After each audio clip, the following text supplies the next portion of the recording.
Hello and welcome to Books and Chit Chat with Aging and Amazing, featuring Marc Alderdice and his memoir, Don't Forget to Dance, a unique Alzheimer's journey, from bizarre to blissful.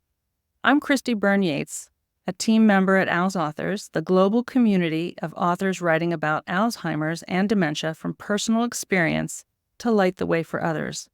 My co-host, Marianne Shuko, is visiting family, and we will see her at our next Books and Chit Chat.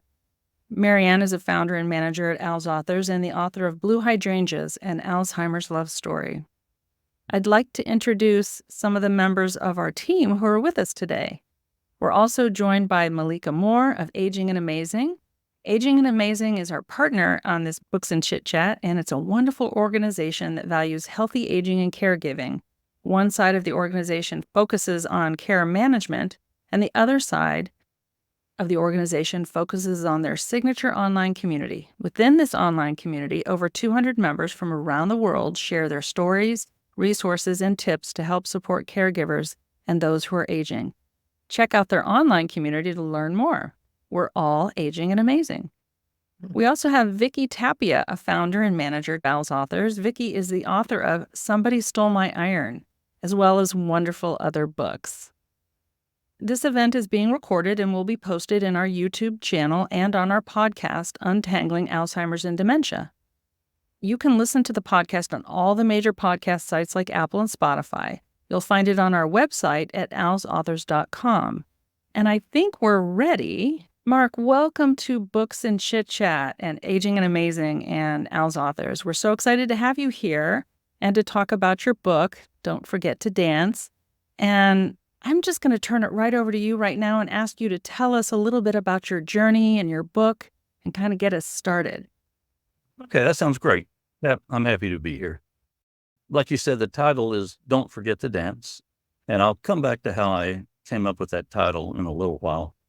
But I'd like to focus initially on the subtitle, which, as you said, was a unique Alzheimer's journey from bizarre to blissful. And I want to state right off the bat that all Alzheimer's journeys are unique. No two are the same, with the way the symptoms present, the person who has Alzheimer's, all the loved ones and friends and so forth. Everyone is different. But I do really think that ours is truly unique in a few ways. And that's what I'll focus on as I tell about the story. My wife, Mary, was diagnosed with early-onset Alzheimer's 14 and a half years ago now, at the age of 59. Some of her relatives had Alzheimer's, and she saw how they changed, and how they acted and what they said and so forth. And she knew that her chances of getting it were higher just from a genetic stand. And I remember very clearly the time that she told me what her plan was. She told me that she felt that whatever is deep in a person's heart is what's going to come out if they ever lost control due to something like Alzheimer's. And she said that she wanted whatever came from her, if this was going to be her fate, to be kind and loving and gentle and even a blessing to others. And those are her words, not mine. And so she spent the next 8 years preparing herself to get Alzheimer's, preparing her heart and mind and spirit to where she had an inner peace that would come out if this ever happened to her. And it's a bit of a spoiler alert, it worked. But anyway, then the inevitable came, and the diagnosis was sad and even seemed devastating at the time, but it certainly wasn't unexpected. But she wasn't about to let it get her down. And she actually started doing new activities after she was diagnosed. And let me go back one second. The thing about the way Mary prepared herself, I think that's totally unique from everything I've heard. I've never heard of anyone else preparing themselves like that, especially for years in advance of anticipating to get Alzheimer's. So that's the first unique thing. But anyway, after she was diagnosed, she didn't want it to get her down any more than she had to. And she started doing new things. She started horse riding lessons. And she also started taking lessons in drumming and crocheting and pottery. And so she didn't want to let it run her life or run our life together. And I think and while that's probably not unique, the way she did it, I think it's out of the ordinary. Because I think from what I understand, the people I know and the people I've heard about, most people take the word just out. Most people want to continue living their normal life as best as they can for as long as they can without adding on a bunch of new things that they're going to have to learn. And so I think that was somewhat different from the normal. And she progressed over the next 2.5 years. And by the end of that 2.5 years, I was doing all the cooking and cleaning and other household duties. But we had a good life together. And she appreciated what I did. She told me thank you. She even said she liked my cooking. That's amazing. That's great. She came right in there with that. So great. We were doing well. And I think we could have gone on like that for a long time. But then she came down with some strange illness that lasted close to 2 weeks. And I took her to all sorts of doctors and no one could find anything wrong. And towards the end of that 2 weeks, she told me she felt something was coming on. She didn't know what it was, but it was going to be bad. And little did she know at the time how correct she was. Because shortly after that, she started having all sorts of irrational fears and delusions. For example, she would walk past some clothes on the floor, and she would think that someone would jump out from under there and snatch her. And she thought that children were being tortured behind her closet wall or in her closet wall. And I realized that virtually all, if not all, Alzheimer's patients have fears and delusions. And that's nothing uncommon. I do think that it's unusual the way hers came on so quickly and so severely right after that illness. But that's not all. At the same time, she developed dissociative identity disorder, or the older term is multiple personality disorder. And I remember distinctly the first time that I knew something was amiss. And I know you like to have people read out of the book if they want to. Yes, please. So I was Great. going to read this one little episode about the first time this happened. So one Sunday morning, while I was standing in our bathroom vanity shaving, Mary walked up to me in quick, bouncy steps, full of energy. She was smiling, her eyes were wide open and bright, and there was a lot of expression in her face and voice. She said, "Hi," in a perky voice.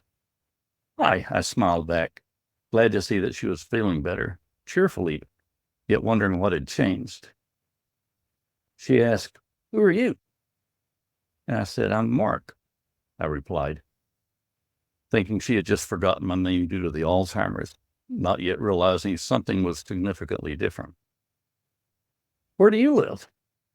she asked. And I said, "I live here in this house." And she said, "That's nice." Then there was a short pause while I was processing the exchange, after which I asked, "Where do you live?" And she said, "No, I'm just a little girl." And she scurried off giggling. I stood dumbfounded, not knowing what to think, except who was that and what just happened. I went downstairs shortly afterward, and she seemed to be her normal Alzheimer's self again. So this little girl, who seemed to be about 5 years old, was the first of these identities to come out, and also the one that came out the most often, and the one that was the last to leave. And she was the sweetest thing. I just loved her to pieces. And anyway, then the next one to surface was a surly teenager with a teenager attitude that I could have done without. And then there were two others, mid-age, different ages, but they had their own identities. They didn't come out as much, but they were definitely distinct. And so over this time, I discerned 4 distinct identities within her that were not her normal Alzheimer's self. And Mary and I had both dealt with and knew people with dissociative identity disorder. So we knew what it was and what to expect. And well, you don't never know what to expect, but we knew what it was and how it manifested itself. And there's no question in my mind that that's what this was. And it wasn't just some manifestation of her Alzheimer's, thinking she was at different ages. Yeah. In fact, she told me one time before she ever, that little girl came about, that she told me she thought she was beginning to dissociate because she knew what it was all about. Anyway, so I think that this is totally unique. Yeah. The research I could, and I talked to some experts, and I couldn't find anything where there was something like Alzheimer's and dissociative identity disorder together. So we got hit with a double whammy. We got hit with the severe fears and delusions coming on all of a sudden, and then also the dissociation identities. And I got to admit, I never knew who or what I was dealing with a lot of times. But that's not all. She also thought during this time that I had Alzheimer's, not her. So she hardly ever believed anything I told her. And this led to a lot of conflict that we never had before. And she would often accuse me of blackmailing her or kidnapping her. And this also led to safety issues because I would be driving her somewhere in the car, and she would start getting on to me, telling me I didn't know where I was going or I didn't know what I was doing or whatever. And then if I didn't change my evil ways in the time frame that she thought I should, she proceeded to unbuckle her seatbelt, open the car door, and try to jump out. Oh, my. And this was not an empty threat. She would have jumped. In fact, I start out the book on chapter 1 with the first episode that really caught me by surprise. And I mean, I barely reached over and got her seatbelt in time before she jumped out on that one. I was ready for her the other time. But anyway, so all this together was just horrible. And it all escalated over a 3-month period. At the end of 3 months from the time that she had her acute illness. And we were both at a breaking point by the end of that 3 months, and something had to change. And that's when she went into assisted living. We both thought it was going to be just for a short time. Now, we both thought it was going to be a short time for very different reasons. But there I was able to bring in a psychiatrist and a therapist to meet with her and treat her psychiatric issues. And I had them also take over her Alzheimer's medication treatment to make sure everything fit together well. And I mean, there were some rough times and some interesting times that happened in there, but overall, it in the grand scheme of all this time, it didn't last too long, and she settled in pretty quickly, and she liked it there at the assisted living place. But she still declined from an Alzheimer's standpoint. And at the end of, after 8 months, I was called in, and the staff told me that they thought that it was time for her, that she would be better off moving up to the memory care unit. And that was just devastating to me because I was still planning to bring her home at some time. But anyway, it was absolutely the best thing for Mary. She fit in much better there and was much happier because she wasn't able to interact with the normal assisted living people as well. And she's been there now at that facility for 12 years. And she's been happy this whole time. And I attribute her happiness to 3 things. One is the caregivers. She loved the caregivers, and they were exactly what she needed at the different stages. The second thing is that I visited her virtually every day over these 12 years. Now, there were times that I was out of town for work or a funeral or something like that, or, some things would come up or I was sick. So it couldn't be every day, but every day I didn't have a legitimate reason not to. I was there. And I know this increased her happiness because it provided a sense of stability and continuity. Now, I also realize that this is not for everyone by any means, but it's what worked for Mary, and it also ended up working very well for me. And then the third reason that accounts for her happiness over this time, no doubt, is her preparation. Because she's been exactly like she told me she planned to be if Alzheimer's was going to be her fate. And she's just had this inner peace about her that can't be explained any other way. So I think that our journey is positive and encouraging in the sense that it shows you really can make the best out of a bad situation. Yeah. And to where the person with Alzheimer's and the loved ones can be as happy as possible. It may take some work, and it may take a little bit different change in your mindset for how you approach things, but it certainly worked for us. Yeah. I guess I'll stop there.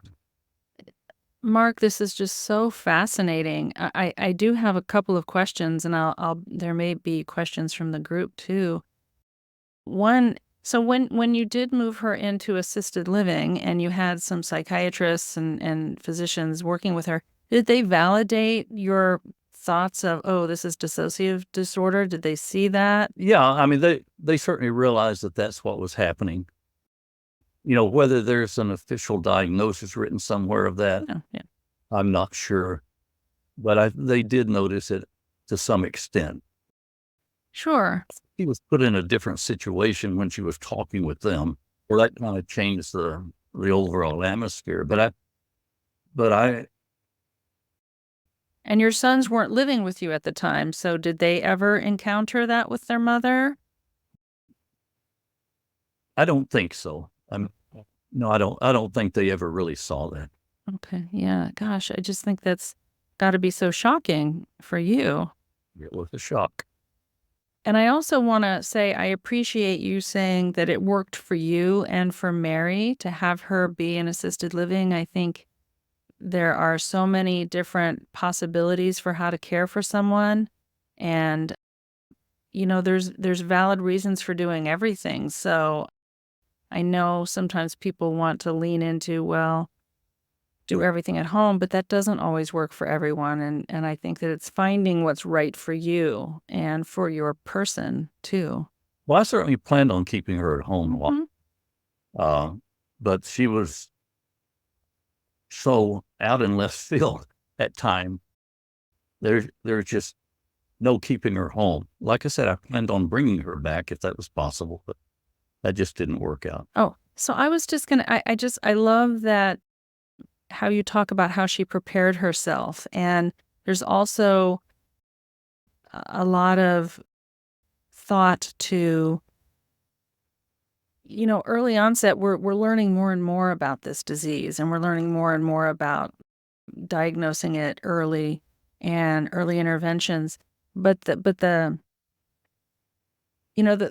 crux of the matter is if you do find out that you have this predisposition, whether it's a gene trait or something, then you have a decision to make. And it sounds like Mary made the decision, I'm just going to meet this head on and do what I can to have the best life I can. And I think that that's really admirable.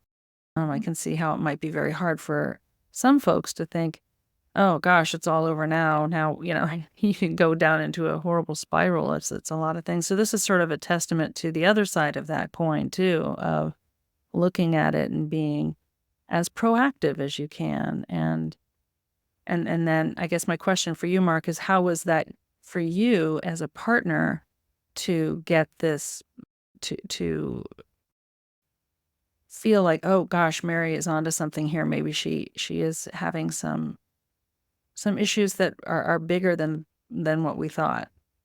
You mean while she was preparing? Yeah. She told me about it, like I mentioned to you earlier, but we didn't talk about it a whole lot after that. She just did it. Okay. And she would journal every night. She was part of a group where she did assignments every day, and she talked to people every day, and she did some Bible study every day. So it was kind of her thing. And and there's sometimes that she wanted me to read something that she wrote, but otherwise I didn't impinge on her space. Got it. And it wasn't something that I don't, it's not that she thought about it every day about getting Alzheimer's. She made up her mind to do something about it, and she did it. Yeah. Vicki, did you have a question? Just a couple questions. Did has she had any more instances of the dissociative disorder? Has that continued to be part of who she is over the years? You mean currently? Yeah.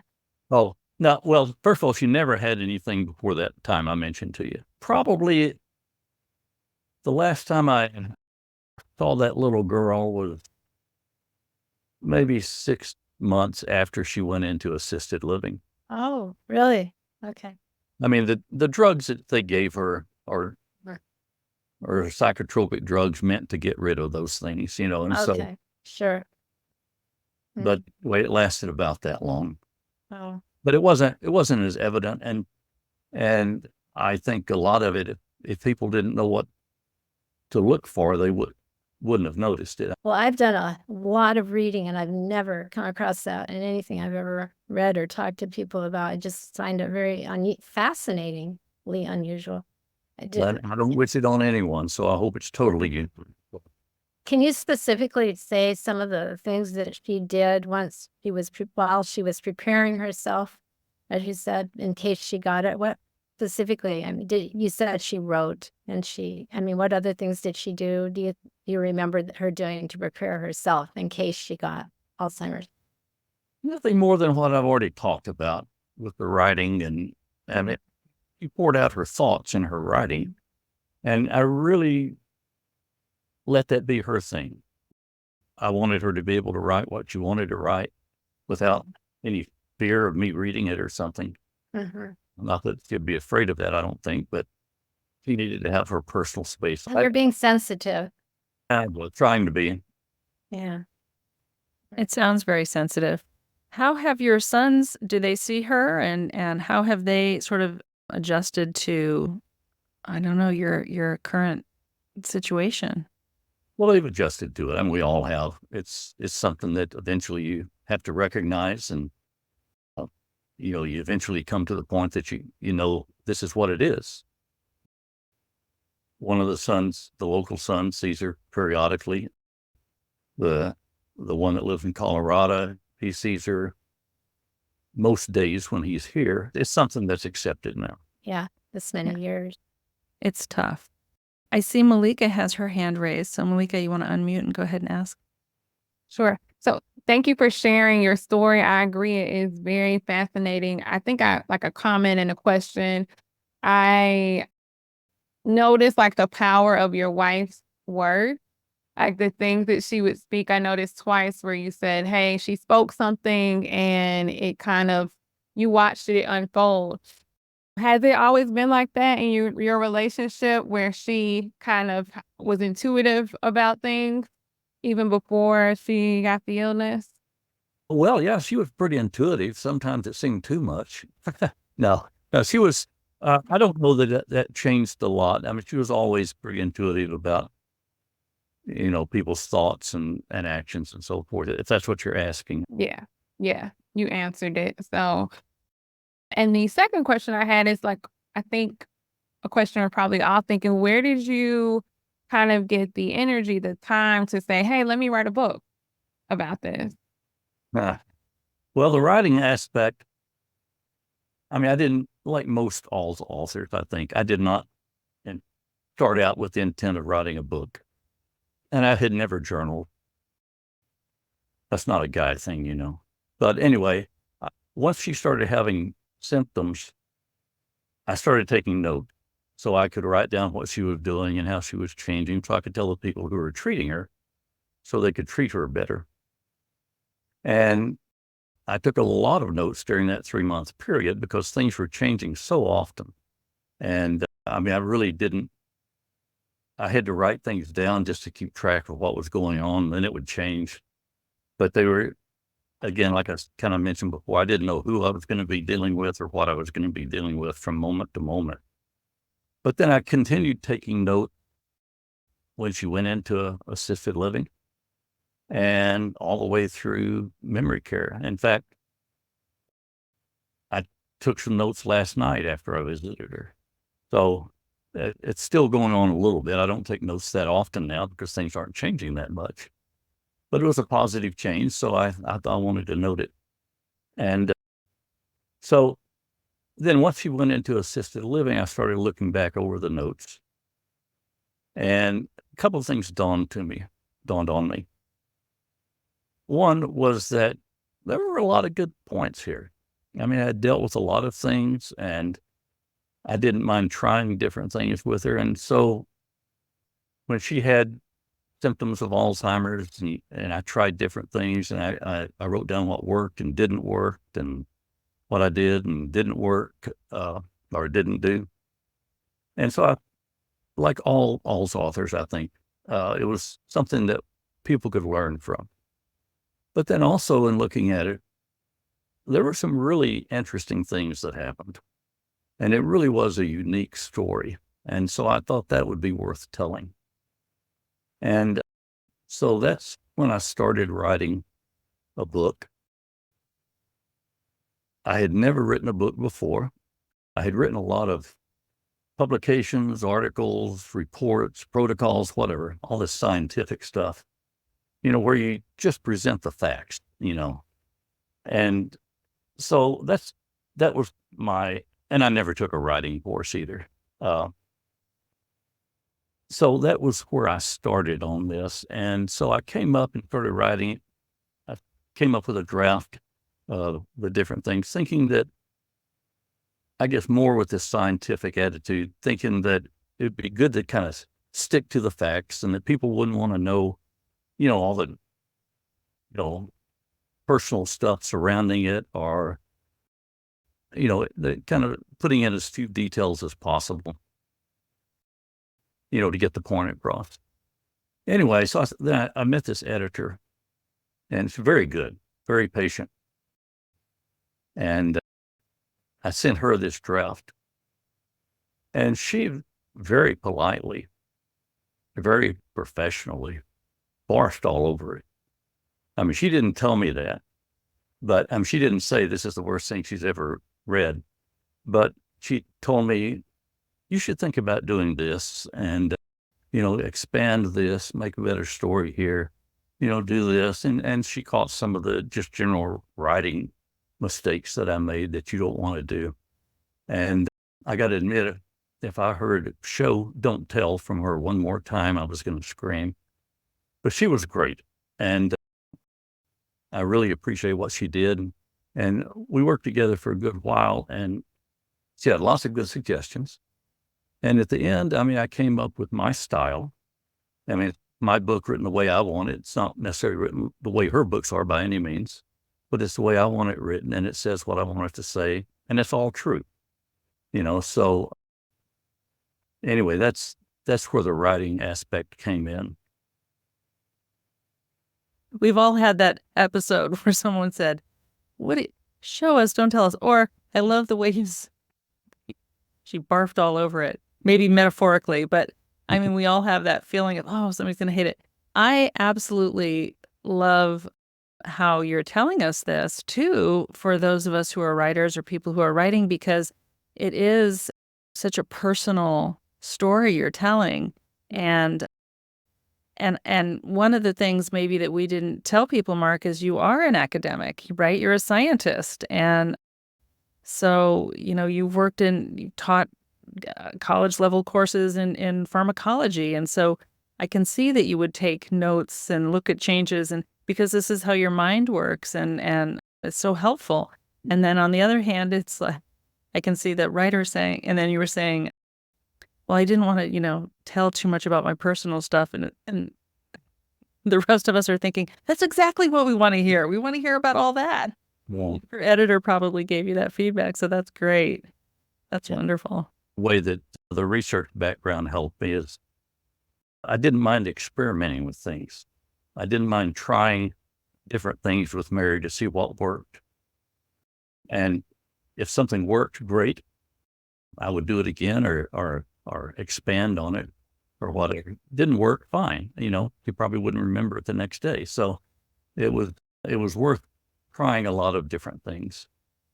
Sure. A good researcher. You are a good researcher. Yeah. So Vicki, did you have something else? Well, it's totally unrelated. I just popped in my head. Is the picture of her jumping is that her? Is that her on the cover of your book? So there's two versions of the book. Well, the second one. Okay. But just to show real quick, this is the first version that I did through a publisher and got totally screwed by the publisher. But anyway, then I got out of that, and this is the new one. That's Mary. That is her. That's wonderful. Yeah, it's a wonderful picture. A wonderful picture. I like your second cover a lot. Yeah. The first one was good, but the second one. Yeah. And we do have a question. Thank you, Vicki. We do have a question from Dor. So Dor, if you want to unmute and ask your question, that's great. Yeah, I loved the book. Thank you so much. I loved all the details about your relationship. My question was, you had said Mary had some family members with Alzheimer's, but did you have much prior experience or knowledge of Alzheimer's? That's question one. And question two is something I've been grappling with, and others can answer, is if you didn't, would reading your book, like if you weren't you and you were, you're not someone else who's just beginning the journey of Alzheimer's, would you find that helpful or scary? Do you know what I mean? I'm just wondering what your thoughts are on, those things. Okay. Well, with respect to the previous experience, most of my career I spent working with different pharmaceutical companies, designing and setting up and managing clinical drug trials. And this is over many indications, but a couple of these trials were with Alzheimer's patients and testing for a new potential Alzheimer's drug. And so I learned a lot about Alzheimer's there because I would see the way I never saw the patients themselves, but I would see how they answered questions on the test and how this progressed over time and some of the comments they made. So going into this, I had, I think, a much better knowledge of what to expect in early Alzheimer's than the average person. And that really helped during that time. Now, I must admit, during those horrible 3 months, it did me no good. But I think the second part of your question is that, if you go to any Alzheimer's website, or almost any, you see a list of about 10 common symptoms of the early stage of Alzheimer's. And I think it'd be good for everyone to know these. I belonged to a Alzheimer's support group for 14 years, and I've seen a lot of people come and go. And I've seen some people come in and a loved one was just recently diagnosed, and they had a total deer in the headlights look about them. And they had no idea what to do, what was going on, what to expect. And I think that if these people just knew and understood to some degree those common symptoms of Alzheimer's, it would be great. Now, and reading a book or any of these memoirs, tells a lot about what can happen. I also think, just carrying it one step further, I personally think that virtually everyone is going to have to deal with Alzheimer's in one way or another, whether they are some other dementia, whether they get the disease or, their caregiver or other loved one or friend or just someone who should acknowledge and deal with the person with Alzheimer's. And I think it'd be good for everyone to know those common symptoms and so forth, because it's scary. And even if it's not someone you know a lot, it's scary to deal with someone who's got Alzheimer's. You don't know what to say to them, and therefore you usually don't say anything. And it's a very lonely disease, not only for the patient who has it, but for the loved one, who are with them, the caregivers. And people shy away from them. And I think I visit these people in memory care and assisted living every day. And I talk with them every day. And they love to have people to talk with. Yet I think a lot of times they're shunned. People don't want to go visit these people. And I think the more people know, I think the better it will be for everyone. And I think it's just going to get more common as the aging population increases and people live longer and all these sorts of things. So whatever can be done and to get the word out about what to expect and how to deal with these people is better. And even though I talk about a few instances with some of the people in memory care, for example, hopefully the book takes some of the scariness out of visiting these people. I really appreciated you sharing about the residents, that chapter on the residents, and just people's reactions to them and not wanting to talk to them, and how you make an effort to say hello. I thought that was beautiful and wonderful, and I just really appreciated that. And thank you for your comments. I think you're exactly right. That's why I'm reading all these books and just trying to become more knowledgeable and encouraging others to do that. So thank you. Thank you for the time that you put in to write that. It's very, very encouraging. Well, it was good for me to write the book too. I bet. Yeah. Marc, I wanted to ask, so many things here are coming to my mind. Now, Mary would have been in assisted living or memory care by this point while we were all going through the pandemic lockdown part. How did you manage that? Not very well. But the book stopped shortly before COVID hit. So it doesn't cover COVID. I had to get the book into the publisher in a final format sometime in 2020. And the first edition came out in December of 21. But I was going to see Mary every day, and that she was really benefiting from that.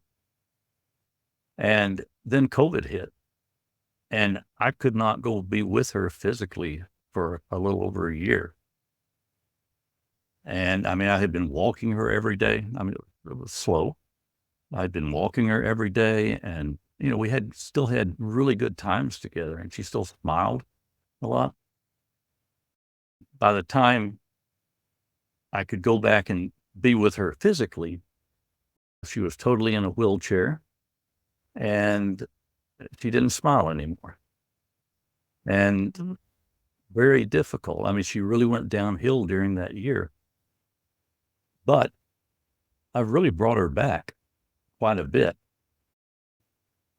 She doesn't walk at all now, but she's become more interactive. When I first saw her after the COVID, she was just kind of, slumped down and just, your typical Alzheimer's person that wasn't going to make it very long. But in going back and see her every day, in fact, I mentioned I even took a note last night, and it was because over the past few days or week, I started seeing smiles again after all this time. Now, they're not quite like they were before, but I know they're smiles, and they're in context with when she's looking at me, or she'll put her hand out towards my face or something like that.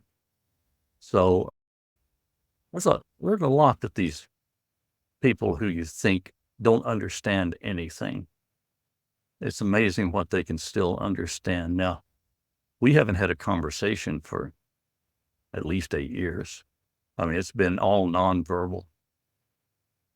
But the nonverbal part has been much better than anything that could be done verbally at this stage. So I did remember that from the book. That's very touching. And so thank you for sharing that. I know it was just such a horrific time for so many folks, and it had to have just been so hard on you personally. And so I did, because we have you here and you're a husband talking about caring for your wife, and we don't often have men as caregivers talking with us. Can you share a little bit about what would you say to other men who are caregivers? What would you talked about mindset. Is there something you would share with other husbands or brothers or siblings, just other men caring for other people?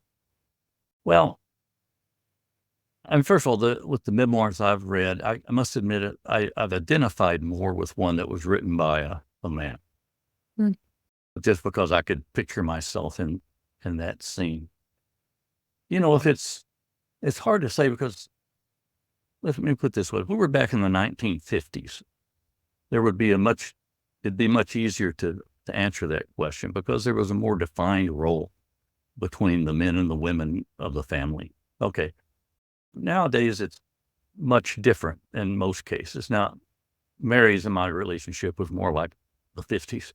But, now you could have, two people, two spouses or two partners, and there's all sorts of arrangements now. It's not necessarily a husband and wife. And, both of them could have a career of their own, regardless of what was done with the kid, if there were any. And so, I think there might not be as much difference now as there was at one time. And I don't know if that's good or bad. Well, I appreciate you. But about the male and female, I think it's good to have both views. And as you know, most memoirs, I don't know what, 80%, 90% are written by women. Mm-hmm. And they're usually the caregiver. Certainly if the mother or father, that's really what happened. Now, if you're a husband or a wife, you don't have a choice, If you have your spouse who has Alzheimer's. And I think generally women are more nurturing, shall we say, and more apt to write. I mean, I've never known a man that kept a journal, or one that admitted to it. But so I don't know. I've heard of a lot of women who have. And so I think the writing was just a natural thing to go into, to write a memoir. That's great. I know Roseanne had a question. Thanks. My husband's mom had Alzheimer's and my mom had Alzheimer's. And although he does have sisters, because of the location of the assisted living facility where his mom was, he took on the yeoman share of things. My mom lived with us. And his mom made it to almost 100. Sometimes she knew him as her son. Sometimes she thought he was her late husband. But she knew he was sort of like a friendly face. And my mom pretty much always knew it was me. Before COVID hit, did your wife know that you were her husband, or just sort of a nice guy to visit with her? I like to think she understood the husband thing, but she couldn't think about it if she wanted to. So, and I thought about that, and really it didn't make a bit of difference to me whether she thought I was her husband or I was just some nice guy who came to visit her every day. It made her happy. Mm-hmm. Now, I think, she knew that I was a person she loved. Mm-hmm. So and she still does. My gosh, I feel like I'm watching The Notebook. This is so wonderful. You know that movie? But it's beautiful, and I love that. You and I talked a little bit at the beginning before everyone joined us, and you talked a little bit about mindset. Can you talk a little bit about what that means to you and what you would share with others around that. Well, I had to develop a different mindset where it's a different approach to how I thought about things. And it would vary from person to person. I mean, what worked for me wouldn't work for someone else. But for me, it was really a component of two things. One was attitude, and the other one was expectations. I mean, there were times that I really got down and I was depressed, not a pathological depression, but certainly a situational depression. And, kind of negative and, all the things that I was dealing with work and home and Mary and all this sort of stuff. And if I went in to visit Mary in a down spirit, she picked up on it like that. She was down there right with me. And neither one of us had a good visit when that happened. So I consciously started making sure I went in with a positive, upbeat attitude. Now, sometimes I had to leave my work situation or what I had to do later on that evening, at the door. But I started going in with a positive attitude, and eventually I didn't have to think about it. It was just came natural. But this made a big difference because when I was positive, she was positive, and she was happy. And when she was happy, I was happy. So it was a mutual type of thing. But also, I had to change my expectations. I finally realized she wasn't going to get all better and come home, and there was no way I could bring her back home again.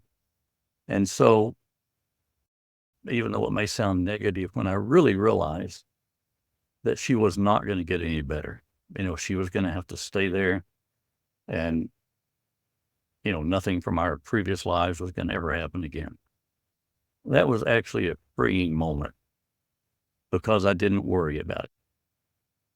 And so I just accepted each day as it came. And it was much easier to have a positive attitude because of that. That's so beautiful. Thank you for that. Thank you for that. Marc, was there anything else that you would like to share in particular? I know you were saying you don't know any men who journal, and that might be changing. I think men starting to do some note-taking and to kind of look at things and to journal a little bit. But even just taking some time to think about self-care, like even men think like, how do I take care of myself? And so maybe you could share a little bit about what you do to help you get ready to be that positive person going in to see Mary. And what are the things you do to nurture yourself? Well, not a lot. I worked with someone for about a year. I won't say a therapist, because real men don't ask direction. But it was a social worker through my insurance company. And they called about once a year to talk with Mary initially to see if there were things that needed to be talked out from a mental health status. I'm sure they felt that if they could catch something early on, it wouldn't go to something more significant. And they called, and, I told them Mary couldn't talk to them. And they asked me if I wanted to talk with someone. And for a few years I said, no, I'm fine. I don't need any help.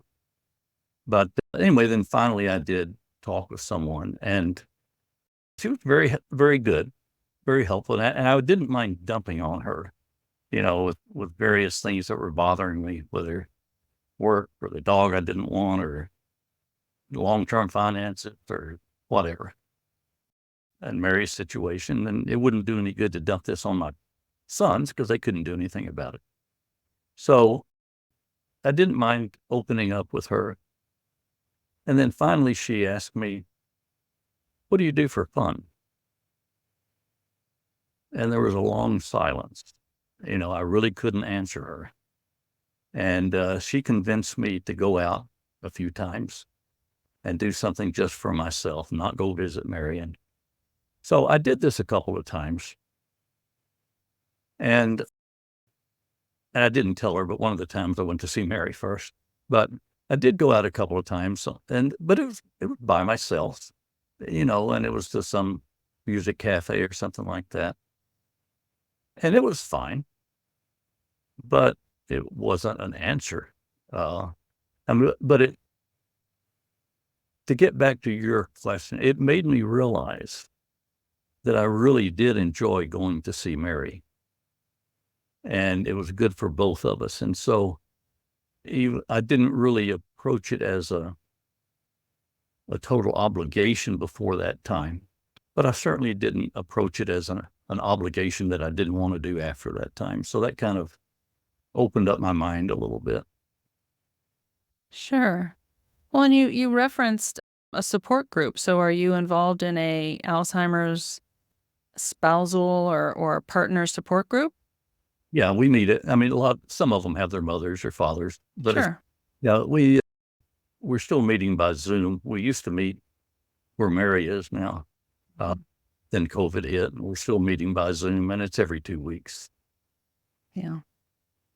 And looks like Dora has a question, and then we'll probably start to wrap up. Yeah, I was just wondering if you have any suggestions about how you do communicate with Mary now that she's nonverbal. You said, I have a sister who has primary progressive aphasia, so communication is becoming more difficult.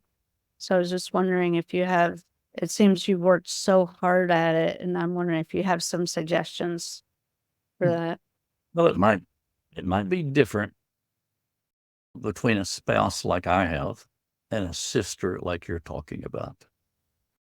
With Mary, it was just all lovey stuff, whether it was looking at each other's eyes or smiling or holding hands or me, caressing her cheek or something like that. It was all physical, and it was much better. I mean, it was kind of at a primal level, but it was much better than anything that we could try to talk about, because neither one of us would have probably understood each other. And if we did think we understood each other, it would probably be wrong. So we'd make a mistake or something. So for us, it worked out very well. And I don't know that answered your question, but it was just, touch and looking at them. And we walked around a lot, things like this. And it was some singing and humming and that type of thing. And does it reference what you're talking about here? Makes me think of your title, Don't Forget to Dance. Was that something? Do you want to tell us about that briefly? Well, Mary always liked to dance, and I didn't, and I wasn't good at it. And as throughout our married life, we would go to various social functions that had dancing. And I would do my few token flow dances with her. I'm sure not as much as she wanted. And I've regretted that. But I got a do-over, because virtually every day since she's been in assisted living and all the way through memory care, we've danced in some way or another. It hasn't, it's not, may not look like dancing now, but it's something that's more of a rhythmical communication that we do. And so that's where the title came from. But I also think that the title applies to everyone, because don't forget to dance, whatever dancing is in your life, before something drastic happens to you, like an Alzheimer's diagnosis or cancer or heart attack or something like that. And we never know when that's going to happen. So before something happens, follow your passions, do the things you love, make great friends and relationships that will last a long time.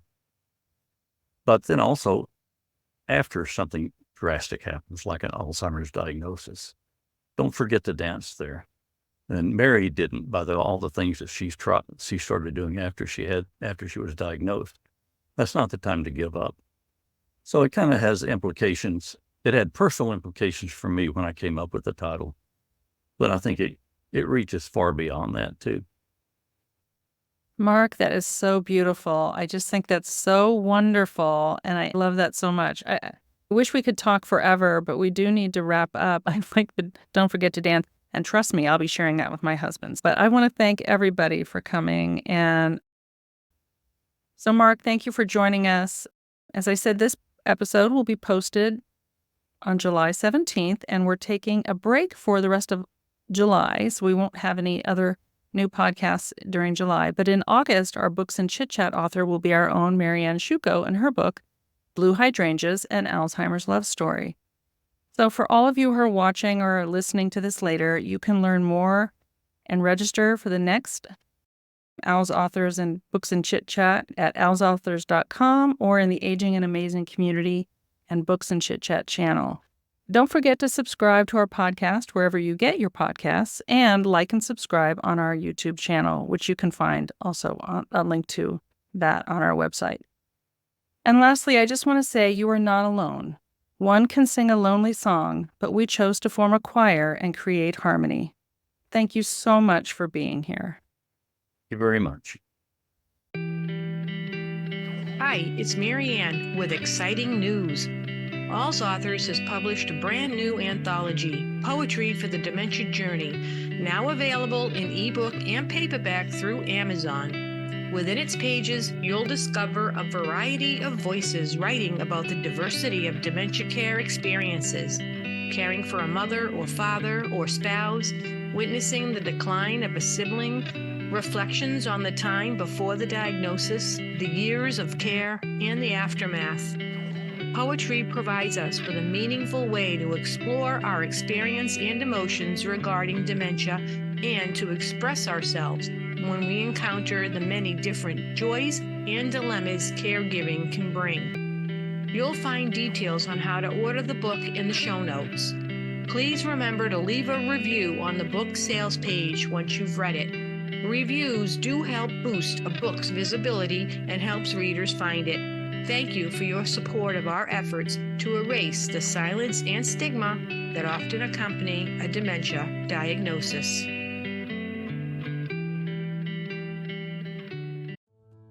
Caregiving is a challenge, whether your person has dementia or not.